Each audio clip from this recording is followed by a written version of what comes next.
Hello everyone. Today I am going to discuss a poem. Before going to the poem, let me show some pictures related to the poem. ছাত্ৰ ছাত্ৰীসকল মই আজি তোমালোকৰ লগত এটা কবিতা আলোচনা কৰিম। কবিতাটোলৈ যোৱাৰ আগতে মই তোমালোকক কেইখনমান ফটো দেখুৱাম। তোমালোকে ফটো কেইখন মন দি চোৱা। এই ফটোখনত থকা অকণমানি কেঁচুৱাটোৱে এযোৰ ফাৰৰ কাপোৰ পৰিধান কৰিছে আৰু দেখাত একেবাৰে ভালুকৰ পোৱালি যেন লাগিছে। এই ফটোখনত চাৰিওফালে কি দেখিছা বাৰু? বৰফ আৰু মাজত বহুতো ঘৰ। এতিয়া মই তোমালোকক অন্য এখন ফটো দেখুৱাম। এই ফটোখনত থকা জন্তুটোৰ নাম তোমালোকে জানানে বাৰু? এই জন্তুটোৰ নাম হৈছে ৰেইনডিয়াৰ। আমি অসমীয়াত বলগা হৰিণ বুলি কওঁ। আৰু বলগা হৰিণে টানি নিয়া যিখন গাড়ী সেইখনক আমি স্লেজ বুলি কওঁ। আৰু এই স্লেজ গাড়ী কেৱল বৰফৰ ঠাইতে চলাচল কৰে। এই ফটোখনত থকা যিজন ব্যক্তি তোমালোকে চিনি পাইছানে বাৰু? এই ব্যক্তিজন হৈছে জিজাছ খ্ৰীষ্টৰ, যীশু খ্ৰীষ্টৰ এজন মুখ্য শিষ্য, নাম ছেইণ্ট পিটাৰ। এতিয়া মই তোমালোকক এটা চুঙাৰ নিচিনা বস্তু দেখুৱাইছোঁ আৰু এই বস্তুটোৰ ওপৰেদি ধোঁৱা ওলাইছে আৰু এই বস্তুটোৰ নাম হৈছে চিমনি। এই দৃশ্যখনলৈ মন কৰাচোন বাৰু। তোমালোকে কি দেখিছা বাৰু? এজনী চৰাইজনীৰ বৰণটো কেনেকুৱা ক'লা আৰু মূৰত উজ্জ্বল ৰঙা ৰঙৰ এপাহ ফুল আছে আৰু এই চৰাইজনীৰ নাম উড পেকাৰ।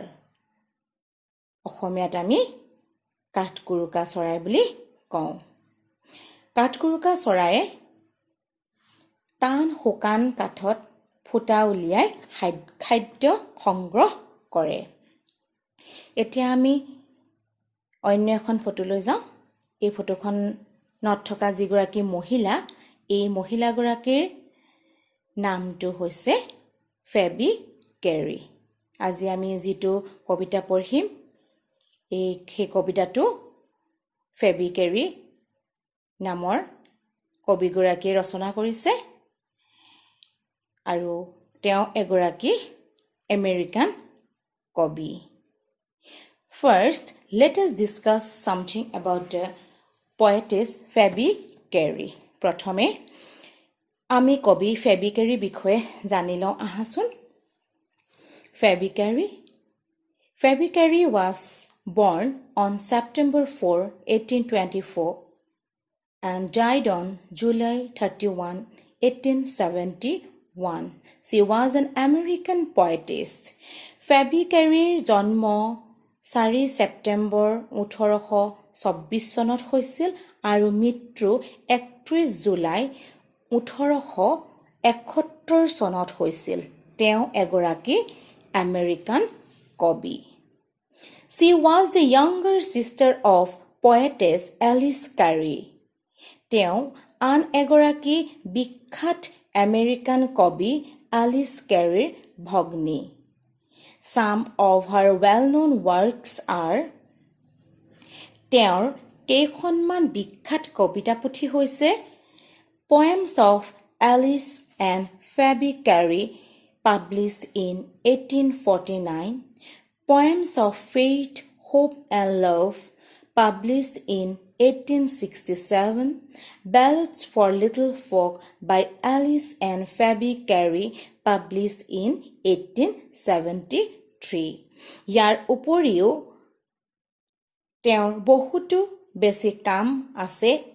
এয়া মাত্ৰ কেইখনমান কবিতা পুথিৰ কথা মই তোমালোকৰ সন্মুখত উল্লেখ কৰিছোঁ। এতিয়া কবিতাটোলৈ যাওঁ আহা। A Legend of the Northland is a ballad. A Legend of the Northland নামৰ কবিতাটো ballad হয়। এতিয়া আমি জানিব লাগিব balladনো কি বস্তু। A ballad is a poem narrating a story in short stanzas. Ballad হৈছে এটা কবিতা যিটোৱে কাহিনী বৰ্ণনা কৰে য'ত নেকি সৰু সৰু ষ্টেঞ্জা থাকে আৰু মেক্সিমাম 4 লাইনছৰ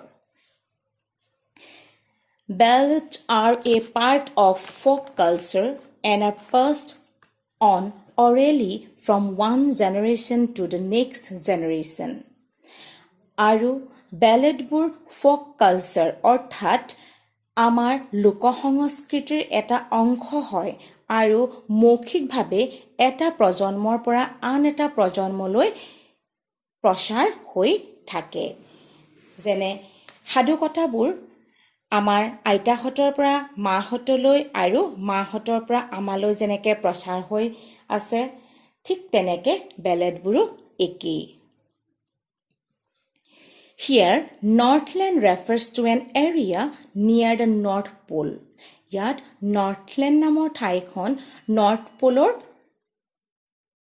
এটা সৰু ঠাইৰ কথা বৰ্ণনা কৰিছে North Poleৰ এটুকুৰ ঠাইৰ কথা বৰ্ণনা কৰিছে Legend means very old story and has passed on from generation to generation. Legend মানে বহুত পুৰণি সাধু আৰু এইবোৰ একেই বেলেডৰ দৰে এটা প্ৰজন্মৰ পৰা আন এটা প্ৰজন্মলৈ প্ৰচলন হৈ থাকে এতিয়া আমি কবিতাটো আৰম্ভ কৰো আহাচোন A legend of the Northland away away in the Northland where the hours of the day are few and the nights are so long in winter that they cannot sleep them through. Away, away in the Northland. অৰ্থাৎ নৰ্থলেণ্ডৰ কোনোবা এখনি ঠাইত দিনটোৰ যিবোৰ ঘণ্টা বহুত কম হয় খুব কম হয় আৰু ৰাতিটো বহুত দীঘল যাৰ কালি ৰাতিটো বহুত দীঘল হয় যাৰ কাৰণে মানুহ একেৰাহে শুই থাকিব নোৱাৰে Where they harness the swift reindeer to the sledges when it snows and the children looks like bears' cubs in their funny furry clothes. Where they harness the swift reindeer মই তোমালোকক কবিতাটো আৰম্ভ কৰাৰ আগতে reindeerৰ photo দেখুৱাইছো reindeer is also a kind of deer যাক আমি অসমীয়াত বলগা হৰিণ বুলি কওঁ আৰু বলগা হৰিণে বৰফত কি কৰে স্লেজ গাড়ী টানে and the children look like bears' cubs in their funny furry clothes আৰু সৰু সৰু ল'ৰা-ছোৱালীবোৰ দেখাত ভালুকৰ পোৱালি যেন লাগে মই তোমালোকক সৰু ল'ৰা-ছোৱালীয়ে ফাৰৰ কাপোৰ পিন্ধি থকা এখন ফটো ইতিমধ্যে দেখুৱাইছো সেই যে কেঁচুৱাতে ফাৰৰ কাপোৰ পিন্ধি থাকোঁতে দেখাত বাৰু ভালুকৰ পোৱালি যেন লাগিছিলে নাই ঠিক একেই নৰ্থলেণ্ডৰ সৰু সৰু ল'ৰা-ছোৱালীবোৰে যেতিয়া ফাৰৰ কাপোৰ পিন্ধি থাকে যিহেতু বহুত বেছি ঠাণ্ডা তাত সেইকাৰণে অকণমানি ল'ৰা-ছোৱালীবোৰক দেখাত একেবাৰে ভালুকৰ পোৱালি যেন লাগে They tell them a curious story. I don't believe it's true. And yet you may learn a lesson if I tell the tale to you.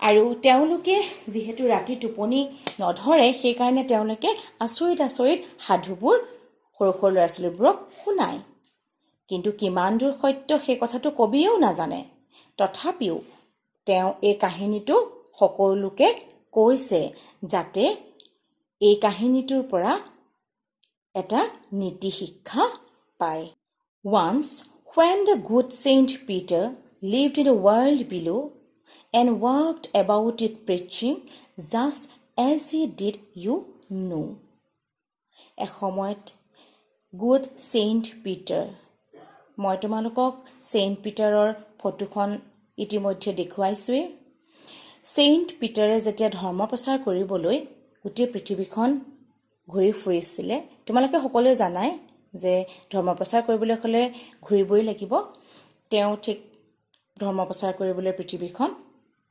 ঘূৰিবলগীয়া হৈছিল He came to the door of a cottage in traveling round the earth. আৰু তেওঁ ধৰ্মক প্ৰচাৰ কৰিবলৈ ঘূৰি ঘূৰি তেওঁ এটা সময়ত এটা সৰু জুপুৰিৰ দুৱাৰদলিত উপস্থিত হৈছিল.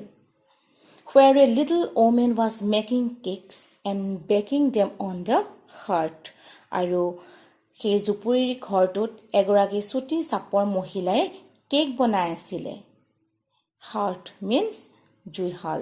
জুইশালত তেওঁ কেক বনাই আছিল. And being faint with fasting, for the day was almost done, he asked her from her store of cakes to give him a single one. যিহেতু Saint Peterৰ ভোক লাগি আহিছিল, তেওঁ যিহেতু ব্ৰতত আছিল, তেওঁ একো নোখোৱাকৈ আছিল, উপবাসত আছিল, সেয়েহে তেওঁ ভাগৰুৱা অনুভৱ কৰিছিল, লগতে তেওঁ অচেতন হোৱা যেন লাগিছিল. সেইকাৰণে তেওঁ কি কৰিছিল, গোটেই দিনটো মানে শেষ হওঁ অৱস্থা হৈছিল. তেওঁ গোটেই তেওঁ ধৰ্ম প্ৰচাৰ কৰি কৰি তেওঁ যেতিয়া মানুহগৰাকী ঘৰৰ সন্মুখত উপস্থিত হৈছিল, তেতিয়া তেওঁ ভোকত অচেতন হোৱা যেন অৱস্থা হৈছিল. সেইকাৰণে তেওঁ মাত্ৰ এটা কেক মানুহগৰাকীৰ পৰা বিচাৰিছিল. যিহেতু মানুহগৰাকীয়ে কেক বনাই আছিল আৰু তেওঁ সাঁচি থৈছিল কেকবোৰ, তাৰ পৰা মাত্ৰ এটা কেক বিচাৰিছিল. So she made a very little cake, but as it baking lay, she looked at it and thought it seemed too large to give away.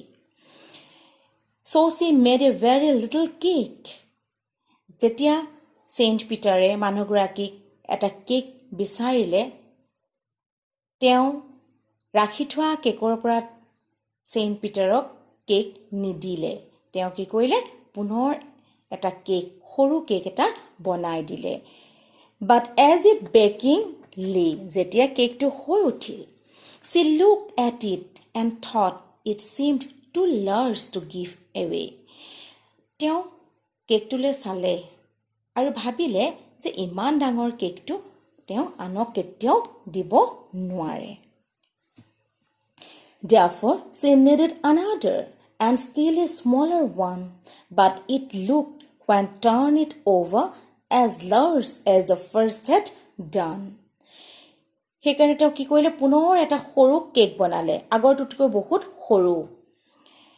যেতিয়া সেইটো সম্পূৰ্ণ হৈ উঠিলে, তেতিয়া পুনৰ ডাঙৰ দেখিলে. Then she took a tiny scrap of dough and rolled it flat and baked it thin as a wafer, but she could not part with that. তেওঁ পুনৰ কি কৰিলে, এটা সৰু লাডু ললে. আমি যেতিয়া ৰুটি বনাবলৈ যে সৰু লাডু লওঁ, ঠিক তেনেকুৱা সৰু এটা লাডু ললে. লাডুটো যিমান পাৰে চেপেটা কৰিলে, একেবাৰে ৱেফাৰ নিচিনা একদম পাতল. ঠিক তেনেকুৱা যেনেকৈ আমি যে ধোচা খাওঁ, যেনেকৈ একদম পাতলকৈ যে বনাই যে আমি টাৱাত যে পাতলকৈ বনাওঁ, যে পিঠা বনাওঁ, ঠিক তেনেকৈ বনালে. ইমানেই পাতলকৈ বনালে যে সেই কেকটো তেওঁ উঠাবলৈ অসুবিধা হ'ল. For she said, my cakes that seem too small when I eat of them myself, and yet too large to give away, so she put them on the shelf. তেওঁ নিজেই নিজকে ক'লে, মই যেতিয়া নিজৰ কাৰণে বনাওঁ তেতিয়া ইমান সৰু দেখোঁ, এতিয়া মই আনৰ কাৰণে বনাইছোঁ, ইমান ডাঙৰ লাগিছে, নাই দিব নোৱাৰি বুলি কৈ তেওঁ পুনৰ শেল্ফত সুমুৱাই থৈ দিলে কেকটো. Then good Saint Peter grew angry, for he was hungry and faint, and surely such a woman was enough to provoke a saint. Saint Peter বহুত বেছি খং উঠিছিল, যিহেতু মানুহজন ভোকত অচেতন হোৱাৰ দৰে হৈছিল. সেইকাৰণে মানুহজনৰ বহুত খং উঠিছিল. আৰু এনেকুৱা মহিলাই যথেষ্ট Saint Peterৰ নিচিনা এজন সন্যাসীক খং উঠাবৰ বাবে. And he said, you are far too selfish to dwell in a human form, to have both food and shelter and fire to keep you warm. তেতিয়া খঙত অগ্নিশৰ্মা হৈ Saint Peterে ক'লে, তুমি ইমান বেছি selfish, তুমি মানুহৰ ৰূপত থকা যোগ্য নহয়. তুমি জীয়াই থাকিবৰ বাবে খাদ্য বাসস্থান সকলোবোৰ পাইছা তথাপিও তুমি মানুহক দিব পৰা নাই তুমি আনকি নিজকে গৰম কৰি ৰাখিবৰ বাবে তুমি ফায়াৰো পাইছা অৰ্থাৎ তুমি জুইও পাইছা কিন্তু তথাপিও তুমি কাকো একো দিব নোৱাৰা যেটো তুমি বহুত বেছি স্বাৰ্থপৰ সেই কাৰণে তুমি মানুহৰ ৰূপত থকা যোগ্য নহয় বুলি ক'লে Now you shall build as the birds do and shall get your scanty food by boring and boring and boring all day in the hard dry wood. তুমি চৰাই হৈ থকাৰ যোগ্য গোটেই দিনটো টান শুকান কাঠত খুটি কুটি খাদ্য সংগ্ৰহ কৰি খোৱাৰ যোগ্য বুলি Saint Peter মহিলাগৰাকীক ক'লে Then up she went through the chimney, never speaking a word, and out of the top flew a woodpecker, for she was changed to a bird.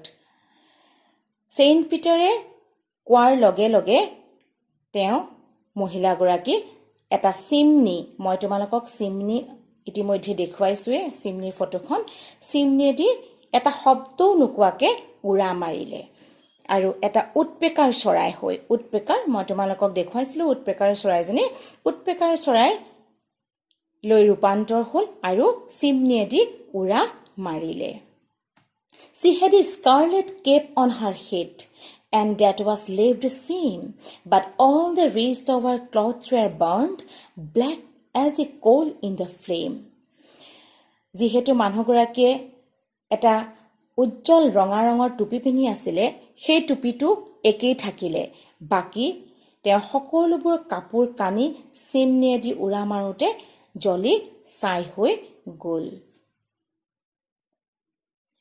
And every country schoolboy has seen her in the wood where she lives in the trees till this very day boring and boring for food আৰু যেতিয়া সৰু সৰু ল'ৰা-ছোৱালীবোৰ স্কুললৈ যায় তেতিয়া কাঠনিৰ মাজত চৰাইজনীয়ে গোটেই দিনটো টান শুকান কাঠত খুটি খুটি খাদ্য সংগ্ৰহ কৰা দেখা পায় আমি আজি যেটো কবিতা পঢ়িলো তাৰ পৰা আমি এটা নীতি শিক্ষা পালো কবিয়ে ইতিমধ্যে কৈছে যে কবিতাটোৰ পৰা আমি এটা শিক্ষা পাম আৰু যেটো নীতি শিক্ষা মৰেল সেই মৰেলটো হৈছে greed brings misfortune হসাকে আমাৰ